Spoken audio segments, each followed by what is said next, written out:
Not a 19, 20-year-old or even a lieutenant that should be investigated. This is the system. This is the government. This is the policy.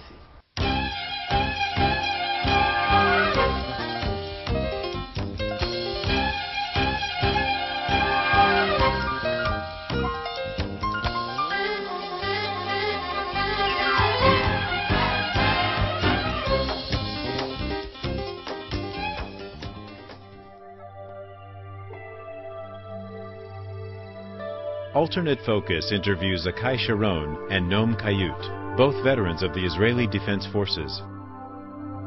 All young Israelis, male and female, with few exceptions, are required to serve 2 to 3 years of active military duty in the Israeli Defense Forces. Sharon and Chayut served during the Second Intifada, a 4-year-long bloodbath that claimed the lives of over 3,000 Palestinians and 950 Israelis. After thorough introspection, these young men have chosen to speak out about their experiences as self-described brutal occupiers of a disputed land. And Sharon and Chayut are not alone. They are members of a new forum for young Israeli Defense Forces veterans called Breaking the Silence. Now a worldwide exhibition, Breaking the Silence features photo and art displays and live speeches. Now, Sharon and Chayut share their stories.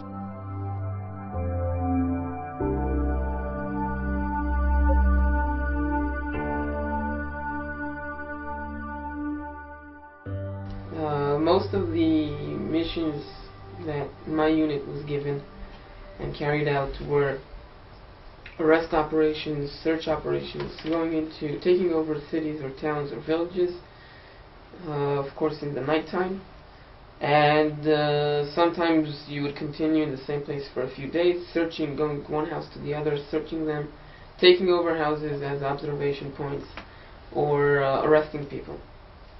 And that's your routine. My routine was, or our routine was, that we never knew where we're going to be from one minute to the other. One night we could be in Nablus, the next night we could be in Gaza, the next night we could be in Hebron. And at a certain point you just lose track of where you are, who you are, and what you're doing, because you disrupt people's lives on a daily basis. And for me that was the most I think when I look at it today, when I reflect on it today, as someone who couldn't do that during your service, because you can't really, you live in a denial way of life where you can't look at what you're doing, you can't really reflect on it. But when I reflect on it today from this perspective, I can say that that was probably for me the deepest example of corruption. Not the extreme cases where there was shooting or stuff like that, but just thinking that there were hundreds of thousands of families that couldn't have one peaceful night of sleep in their homes. I mean, who in today in the USA, in Israel, and anywhere else would be willing to live like that? Not knowing if at 2 o'clock in the morning 20 soldiers will take over your house for a week.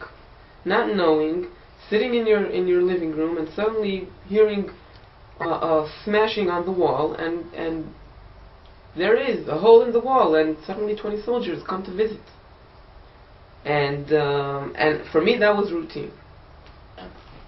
In the newspaper I saw an article about confiscation, car keys confiscation, when you detain car to enforce curfew, when you detain cars because they just passed the line that close to a checkpoint, whatever.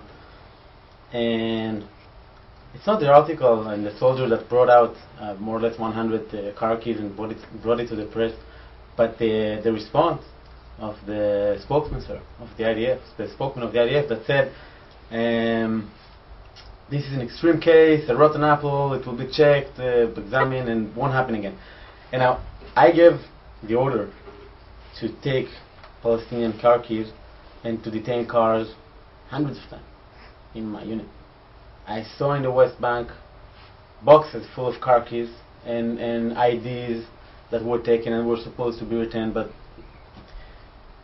and then I know my father read the newspaper before me, and I know that he believes I mean, he's from a different generation, where things maybe were better, or when people could believe the system, and he really thinks that this is an extreme case that won't happen again. And for me, it was a point of understanding that I'm not backed for what I did, and I didn't do it for fun. I got my orders. I thought it was okay. I thought I was a part of a system that protects Israel from terror attacks, and then I understand that it's just a game of keeping information inside and not letting anybody know. And how can you criticize? How can you ask questions? And that was maybe one of the first times that I asked, what's going on here? One time when we finished an operation in Nablus, and it was really destructive. We were 5 or 6 days straight in Nablus with a lot of IDF forces, tanks and APCs, and it was very destructive. I mean, the whole infrastructure of the city was torn up. There was a lot of houses that were either damaged or even destroyed, and there was a lot of shooting, mostly by the IDF, into the city. And when we got out of there, the first thing that happened when we left the city, got back to the army barrack, was I heard a radio news flash, which happens every hour in Israel, and it was going like, IDF forces left Nablus after a search and arrest operation, found this and that, and that's it. And I think that even then I suddenly realized my parents are now sitting at home, they're listening to the radio, and they're sure that here we are, their heroes, their son, they sent, found weapons and ammunition and did this and that and so important things to defend this country, but they don't know the truth. They don't know that 99% of what we did there was destroy people's property, destroy their lives, but no one told them that.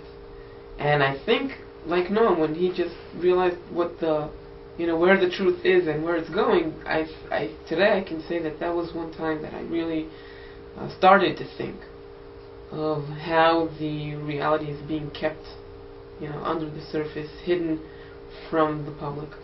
You hear the radio or news and TV saying IDF forces return fire to sources of fire. Now you know that we were shooting everywhere. You know that there is no such thing in daylight, sources of fire in urban areas, and in nighttime.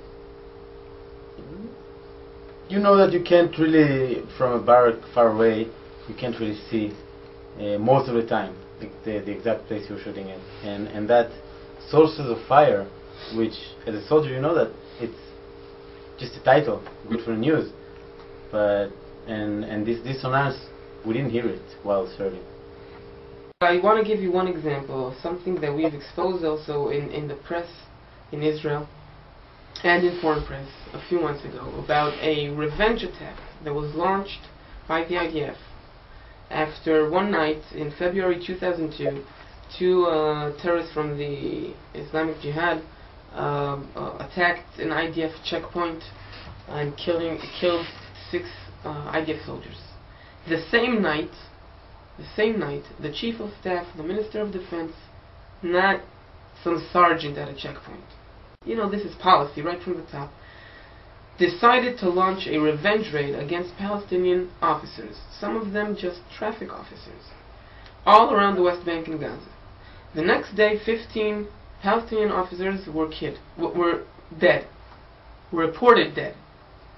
And we spoke with 5 different soldiers and officers in 2 different units that were part of these raids and part of the attacks on 4 different checkpoints in different areas, geographically had no connection whatsoever to the place that was attacked by the night on the IDF checkpoint.